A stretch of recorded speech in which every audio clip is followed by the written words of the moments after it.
오늘은 에스겔서 11장 1절부터 12절까지의 말씀을 본문으로 바르게 하시는 말씀에 대해서 말씀을 증거하도록 하겠습니다. 에스겔과 더불어 함께 동시대에 민족의 그 모든 죄악을 회개하도록 하나님 앞에 외쳤던 선지자가 있습니다. 우리가 잘 아는 눈물의 선지자 예레미야가 되겠지요. 하나님께서 주신 말씀을 꼭 부여잡고 자신의 백성들에게 진실하게 신실하게 눈물로 외쳤는데 오히려 그 당시에 이스라엘 백성들은 예레미야를 핍박하였습니다. 그 고난 속에서도 예레미야는 끝까지 눈물로 회개의 메시지를 전파하고 촉구하였지요. 그래서 오늘에 있는 본문 에스겔서 11장과 예레미야서 29장을 함께 묵상하시면 큰 말씀의 유익이 있을 줄 압니다. 예레미야 선지자는 눈물로 하나님 앞에 그 메시지를 붙들고 이스라엘 백성들에게 회개의 메시지를 촉구하였지만 사실 이스라엘 백성들의 그 모든 회개의 길을 막아선 그러한 악인들이 있으니 그들은 바로 이스라엘 백성들의 영적인 지도자, 육적인 지도자들이었다라는 사실을 우리는 알 수가 있는 것입니다. 그래서 실질적으로 외세의 침략으로 인해서 이스라엘 백성들이 죽임을 당하지만 하나님께서 보시기에는 결국 이스라엘 백성들이 하나님의 말씀을 듣고 회개하고 돌이키면 살 수 있는데 그렇지 못하도록 그들의 길을 막아섰던 그러한 이스라엘 백성들의 모든 종교적인 지도자들 또 정치적인 지도자들이 실제적으로 이스라엘 백성들을 죽음의 길로 인도하였던 것이다. 그렇게 예언하고 있는 것이죠. 이러한 선지자들의 그 모든 예언의 활동들은 마치 광야에서 외치는 자의 소리였던 침례 요한의 그 모든 사역을 생각하게 되어집니다.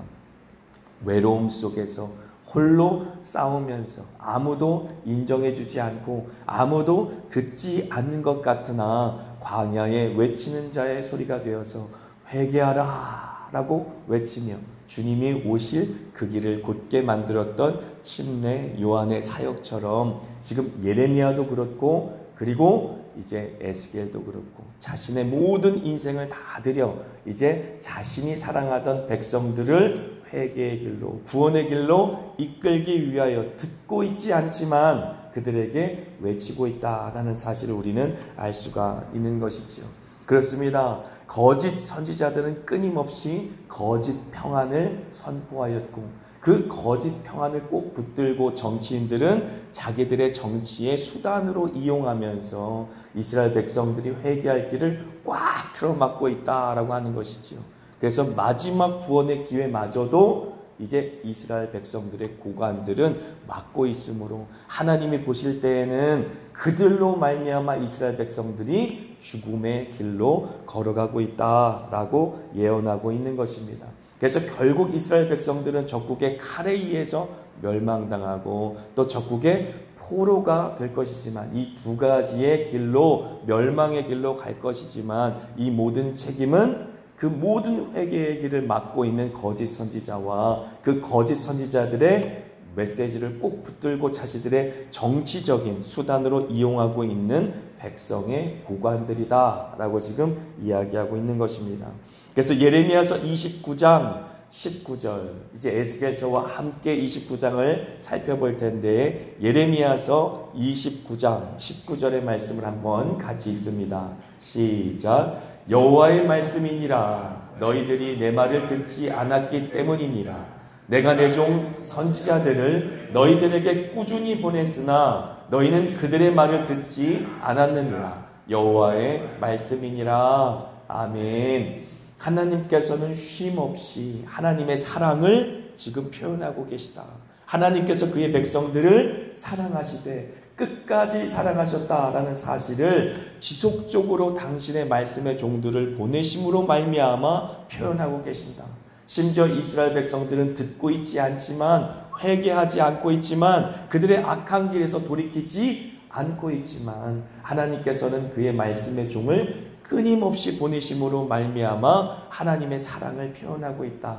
그래서 우리가 어제에도 묵상했지만 하나님의 영광이 그룹 사이에서 올라오시고 성전 문지방에서 성전뜰 그리고 동문 곁에 이렇게 서 있는 모습을 보면서 한 번에 하나님의 영광이 확 떠나시는 것이 아니라 천천히 움직이는 하나님의 영광을 바라보면서 하나님께서는 이스라엘 백성들을 떠나는 것을 아쉬워하고 계시다라는 모습을 보여주고 계신다라고 하였던 것입니다. 이스라엘 백성들이 회개하였으면 좋겠다. 이스라엘 백성들이 다시 나의 사랑, 나의 어여쁜 자야, 나와 함께 가자라고 말하였던 그 아가서의 고백처럼 나의 사랑으로 돌아왔으면 좋겠다. 그들의 돌이킴을 계속해서 원하시는 마음을 보여주고 계신다. 그런데 그 마음을 이스라엘 백성들은 끝까지 외면하고 있었던 것입니다. 예레미야서 29장 11절부터 13절까지의 말씀 같이 읽습니다. 여호와의 말씀이니라. 너희를 향한 나의 생각은 내가 안하니 평안이요 재앙이 아니니라. 너희에게 미래와 희망을 주는 것이니라. 너희가 내게 부르짖으며 내게 와서 기도하면 내가 너희들의 기도를 들을 것이요 너희가 온 마음으로 나를 구하면 나를 찾을 것이요 나를 만나리라. 아멘. 그렇습니다. 하나님께서는 예레미야 선지자를 통하여서 하나님의 진심을 지금 전하고 있는 것입니다. 하나님의 진심은 무엇입니까? 그들을 심판하고 멸망의 길로 인도하는 것이 아니다라고 말하는 것입니다. 하나님의 진심은 평안이다. 하나님의 진심은 평안이다 라고 지금 외치고 계시는 것이지요. 그래서 제가 읽어드린다면 예레미야서 29장 1절의 말씀에 보면 선지자 예레미야가 예루살렘에서 이 같은 편지를 느부갓네살이 예루살렘에서 바벨론으로 끌고 간 포로 중에 남아있는 장로들과 제사장들과 선지자들과 모든 백성에게 보냈다라고 말하고 있는 것이지요. 그래서 오늘 말하고 있는 이 고관들이 바로 예레미야서에 의하면 장로들, 제사장들, 선지자들이 될 수 있겠죠. 그래서 25명의 이 고관이라고 말하고 있는 사람들은 우리가 일전에 이제 에스겔서 8장에서는 이제 태양을 바라보면서 숭배하던 모습의 그 사람들이 될 수도 있겠고, 그리고 예레미야에서에 의하면 장로들, 제사장들, 선지자들이라고 볼 수도 있겠습니다. 영적인 지도자들이 또 정치적인 지도자들이 하나님의 성전에서 등을 돌이켜서 태양을 숭배하고 있는 모습, 하나님을 배반한 모습을 우리는 이미 보았어요. 그들에게 하나님께서는 다시 회개의 메시지를 촉구했습니다. 그래서 느부갓네살이 예루살렘에서 바벨론으로 끌고 간 포로 중에 남아있는 자들이었던 그들에게 다시 예레미야 선지자는 회개의 메시지를 보냈던 것이죠. 그럼에도 불구하고 그들은 그 메시지를 듣지 않고 있었던 것입니다. 그래서 이제 10절의 말씀에 보면 여호와께서 이와 같이 말씀하시니라. 바벨론에서 70년이 차면 내가 너희를 돌보고 나의 선한 말을 너희에게 성취하여 너희를 이곳으로 돌아오게 하리라 라는 분명한 메시지마저 이스라엘 백성들에게 전하고 있는 것이죠. 아직 이스라엘 백성들이 망하지 않았을 때에 하나님께서는 그들을 다시 70년 만에 구원하여서 이스라엘 땅으로 옛 고토의 땅으로 돌아오게 할 것이다 라고 하는 그러한 약속의 말씀을 주시고 계시는 것입니다. 그리고는 우리에게 선포하는 것이 바로 여호와의 말씀이니라 라고 말씀하시며 너희를 향한 나의 생각을 내가 아나니 평안이요 재앙이 아니라 라고 말씀하고 계시는 것이죠. 미래와 희망을 주는 메시지를 선포하고 있는 것입니다.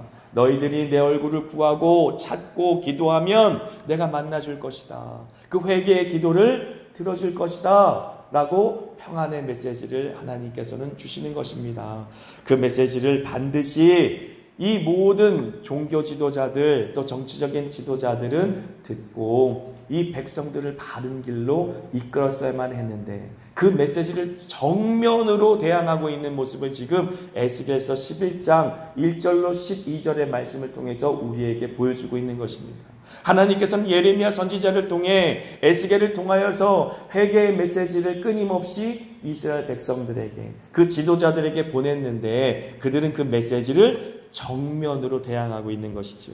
1절과 2절의 말씀 우리가 읽은 에스겔서 11장 1절과 2절의 말씀 같이 읽습니다. 그때에 주의 영이 나를 들어올려서 여호와의 전 동문 곧 동양한 문에 이르시기로 보니 그 문에 사람이 25명이 있는데 내가 그 중에서 아술의 아들 야하사냐와 분야의 아들 블야다를 보았으니 그들은 백성의 고관이라. 그가 내게 이르시되 인자야, 이 사람들은 불의를 품고 이성 중에서 악한 꾀를 꾸미는 자니라 라고 말하고 있는 것이지요. 하나님께서 주신 메시지를 정면으로 대항하는 사람들, 그들은 불의를 품고 악한 꾀를 꾸미는 자다라고 말하고 있습니다. 어떻게 불의와 악한 꾀를 하나님 앞에 펼치고 있습니까? 3절의 말씀 같이 읽습니다. 그들의 말이 집 건축할 때가 가깝지 아니한즉 이 성읍은 가마가 되고 우리는 고기가 된다 하나니 라고 말하는 것이지요. 예레미야 선지자를 통하여서 끓는 기름가마의 환상을 예레미야 선지자가 예루살렘에 선포하였습니다. 하나님의 임박한 진노와 심판에 대해서 이스라엘 백성들에게 선언한 것이죠. 그런데 그것을 마치 조롱하는 것처럼 지금 이야기하는 것입니다. 이 성읍은 가마라고 말하는 것이죠. 우리를 든든하게 보호해 주실 가마다라고 말하는 것이죠. 반대로 이야기하는 것이죠. 그리고 우리는 고기가 된다. 그 안에서 안전하게 보호를 받게 될 것이다 라고 말하는 것입니다.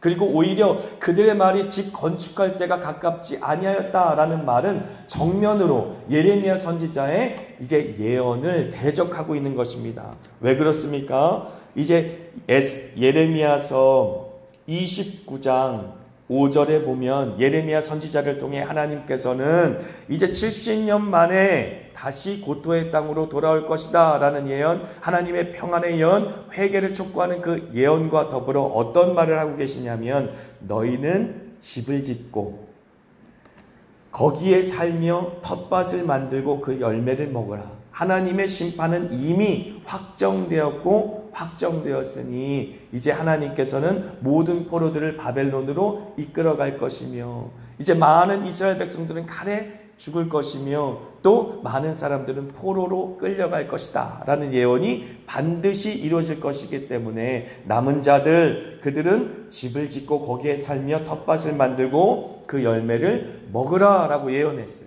근데 그 예언의 말씀을 정면으로 지금 대적하고 있는 것이죠. 그들의 말이 집 건축할 때가 가깝지 않았다라고 말하는 것입니다.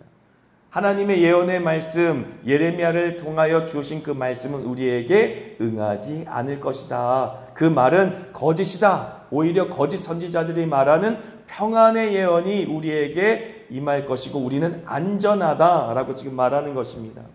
예레미야 선지자의 말을 조금만 더 제가 읽어드리면 너희는 집을 짓고 거기에 살며 텃밭을 만들고 그 열매를 먹으라. 아내를 맞이하여 자녀를 낳으며 너희 아들이 아내를 맞이하며 너희 딸이 남편을 맞아 그들로 자녀를 낳게 하여 너희가 거기에서 번성하고 줄어들지 아니하게 하라. 너희는 내가 사로잡혀 가게 한 그 성읍의 평안을 구하고 그를 위하여 여호와께 기도하라. 이는 그 성읍이 평안함으로 너희도 평안할 것이니라. 만군의 여호와 이스라엘의 하나님께서 이와 같이 말씀하시니라.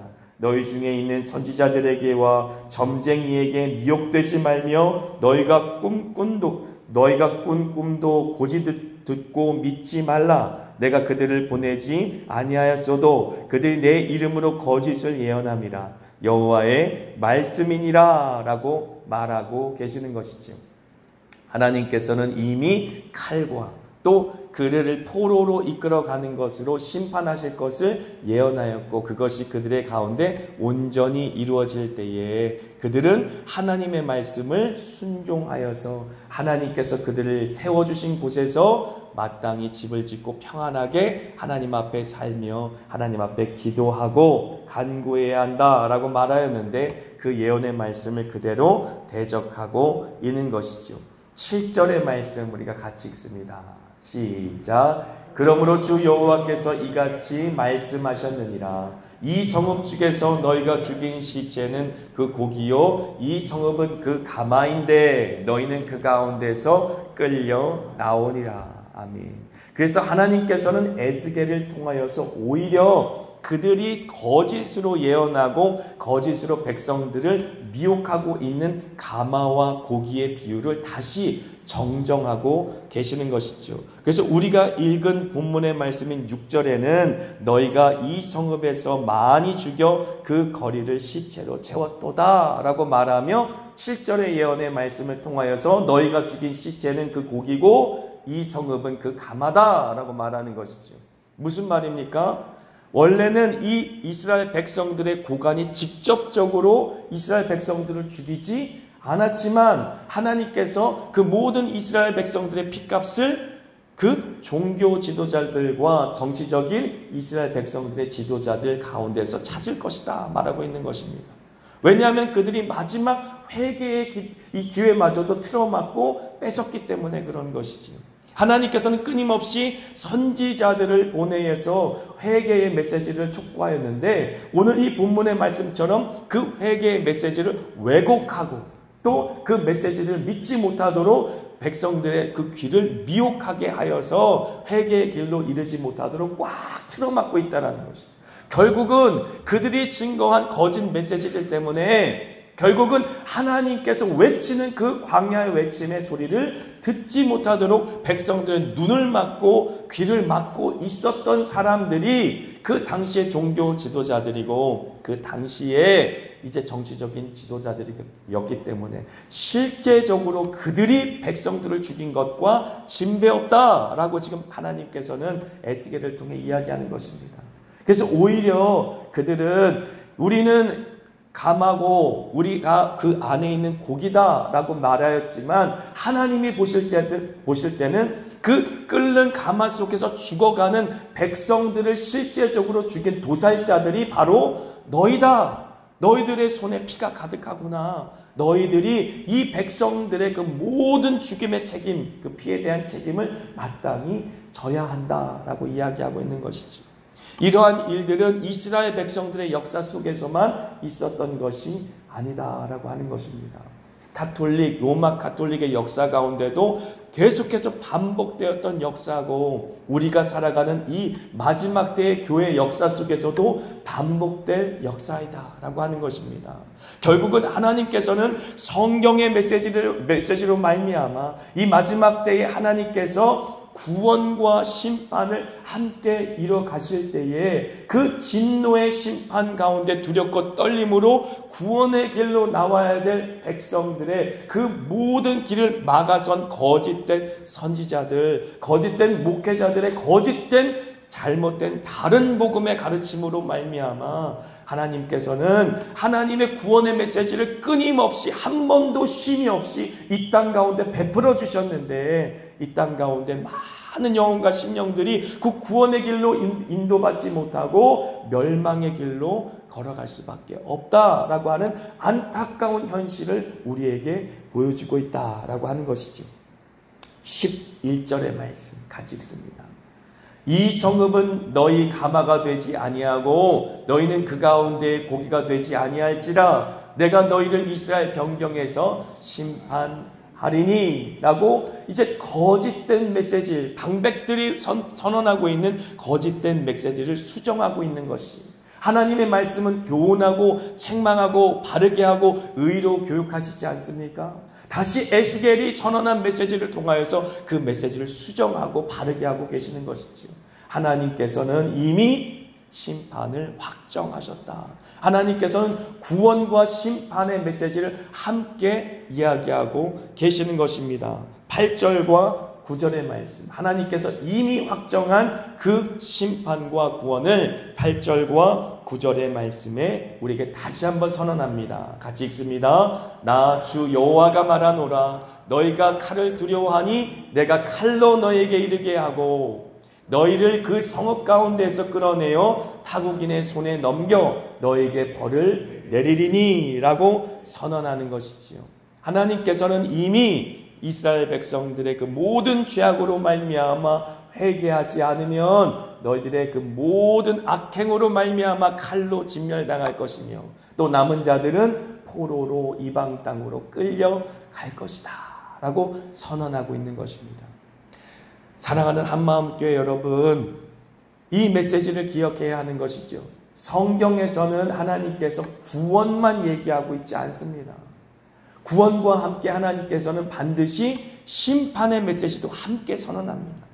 예수님께서 이 땅 가운데 초림하셨을 때에도 예수님께서 임하신 그 사건은 예수님의 구원이 선언된 사건이에요. 하나님께서 이 땅 가운데 구원자로 메시아 되신 예수님이 오심으로 말미암아 이 땅 가운데 구원의 문이 활짝 열렸다고 하는 구원의 메시지입니다. 그것은 분명합니다. 하지만 예수 그리스도를 믿지 아니하면 멸망이 이루어진다라고 하는 심판의 문도, 이미 지옥의 문도 활짝 열렸다라는 사실을 우리는 잊지 말아야 되는 것이죠. 그래서 지금이 바로 은혜의 때고 은혜의 날, 구원의 날이라고 하는 것입니다. 이 날 이외에 다른 날은 우리에게 허락되지 않은 것이지. 그래서 십자가에는 주님의 사랑과 공의가 함께 선언된 것입니다.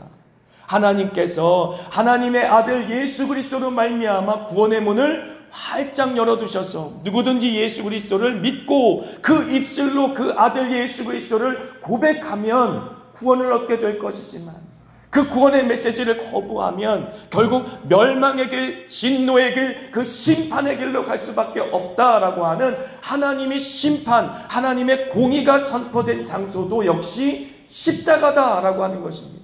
그러므로 강단에서 끊임없이 사랑만, 위로만, 평안만, 축복만, 이 땅에서의 안위만 선언되는 것은 거짓 복음, 잘못된 복음, 다른 복음이라고 하는 것입니다. 그러므로 이 십자가로 말미암아 분명하게 예수 그리스도의 죽음, 그 사망으로 말미암아 멸망당에 마땅할 우리의 죄악, 그 모든 것이 밝게 보여지며 두렵고 떨림 가운데, 진노 가운데 우리가 지옥에 갈 수밖에 없는 활짝 열려진 그 수월의 문, 그 지옥의 문이 우리 두 눈에 밝히 보여져야 돼요. 그래서 오라 곤고한 자로다, 이 사망의 몸에서 누가 나를 건져내라 라고 두렵고 떨림으로 몸부림치면서 하나님 앞에 나를 살려주세요, 나를 구원해 주세요 라고 회개하며 눈물로 하나님 앞에 나아갈 수 있는 것, 그것이 바로 십자가의 은혜입니다. 떳떳하게 그 얼굴을 들면서 내가 구원받아 마땅하지 라고 생각하면서 하나님 앞에 갈 수 있는 것이 아니라 하나님의 은혜가 어떻게 나 같은 자에게 임하였는가? 내가 어떻게 하나님의 십자가의 은혜를 받을 수 있단 말인가? 라고 그렇게 눈물로 나 같은 죄인 살리신 그 은혜에 놀라와 잃었던 생명 찾았고 광명을 얻었네 라고 고백하면서 그렇게 눈물로 천국의 길에 갈 수 있는 것이 바로 복음이다 라고 하는 것이죠. 그러므로 이 땅의 다른 복음과 참 복음을 구분해야 합니다. 분별할 수 있어야 합니다. 이스라엘 백성들을 미혹했던 거짓 선지자의 역사는 로마 가톨릭 시대에도 있어 왔고 지금 이 교회의 시대에도 있다라는 사실을 잊지 마십시오. 하나님의 진노, 우리의 죄를 향한 하나님의 불꽃 같은 눈동자의 심판의 음성은 지금도 우리의 마음과 심령 가운데 울려 퍼져야 한다라고 하는 것이죠. 광야에 외치는 자의 소리가 되어 회개하라, 천국이 가까이 왔느니라 라고 말씀하시며 이미 활짝 열려진 천국의 문이 우리의 두 눈에 보여야만 합니다. 하지만 이 강단에서도 이미 활짝 열려진 지옥의 문도 보여야 해요. 그래서 수다한 백성들이 마치 빨려 들어가듯이 사탄의 그 모든 괴계와 그리고 역사로 말미암아 그 지옥의 문으로 끌려 들어가고 있는 그런 참담한 현실도 우리의 눈에 보여야만 합니다. 그래서 칼에 죽고 그리고 포로로 끌려가는 그 비참한 현실이 우리 두 눈에 보여서 예레미야 선지자처럼 눈물로 회개의 메시지를 촉구하는 그러한 심령이 남은 자들의 심령이 되어야 하고 구원받은 자들, 주님께서 보낸 천사들로 말미암아 이 머리에 입 맡은 자들의 심령의 그 모든 특징이 되어야 한다. 뻔뻔한 얼굴로 나는 구원받아 마땅하다 라고 살아가며 천국에 갈 수 있는 것이 아니다 라고 말하는 것입니다. 에스겔서가 우리에게 증거하는 것은 예레미야처럼 눈물로 탄식하며 하나님의 심판이 이 땅 가운데 곧 임할 터인데 칼과 포로됨으로 말미암아 지옥으로 모든 백성들이 끌려갈 터인데 거기에 오직 소수의 남은 자들만이 하나님의 은혜에 동참하여 하나님 앞에 그 보좌 앞에 그 구원의 길에 나갈 수 있을 터인데 그렇다면 나는 어찌 살아가야 될까? 마치 광야에 외치는 자의 소리가 되어 외롭고 핍박을 받는다 할지라도 우리의 가족을 위해 우리 주변의 이웃들을 위해 회개하라 천국이 가까이 왔느니라 라고 자신의 온 생명을 다해서 외칠 수 있는 그러한 광야의 소리로 살아가는 자들 그들이 바로 남은 자들 그들이 바로 입 맡은 자들이다 라는 사실을 잊지 않기를 축복합니다.